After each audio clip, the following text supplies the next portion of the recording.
Hello po, this is Mommy Helen, ang inyong kapusa. Welcome back po sa long video. It's been a long time. Share ko lang po itong naabot ako dito sa labas. Yan po, hindi ko alam kung nagtataguan tong dalawang to. What? Ang cute nilang dalawa. Paglabas ko po ganyan ang kanilang pormahan. Yung isa nakatago sa pala. Yung isa naman, parang nag-aabang. Ang cute. Yan po. Si Mulat at si Garp.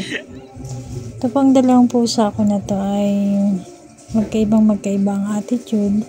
Ito pong parang gray, si Mulat ay very active po ito at napakakulit. Ito na pong si Garp, yung orange ay napakabait, napakakalma. At sweet din po. Parehas naman po silang sweet. Actually, mas sweet po si Mulat. Pag nakaupo po ako, nako, nandiyan na po yan sa lap ko. Yan po. Share ko lang po, no. Kaliligo lang po niyang dalawang yan. What? Minsan nakakatuwa din mag-alaga ng pusa. Nakakapagod. Pero, ayan. Para nga silang nagtataguan.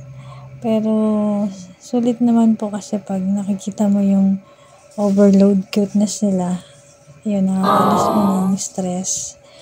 At yun po, alam po yan ng mga pet lovers, especially mga cat lover. Sana po patuloy nyo i-like yung mga video namin, mga simple lang, pero pag pinanood po ninyo ay nakakalis po ng stress, nakakatuwa. Yun po. Sinare ko lang po kung nasan tong dalawang to. Hindi naman po to basurahan. Actually, tambak po ito ng mga dahon ng puno namin ng kahimito. Diyan po kasi nga nagtaghangin. Minsan naglalaglagan. Kaya hindi naman po madumi yung lugar na yan. Kundi tambakan lang siya ng mga dahon at kahoy. At diyan po nag-e-enjoy yung dalawa. Wow! Yan lang po. Thank you po for watching. Ingat po tayong lahat.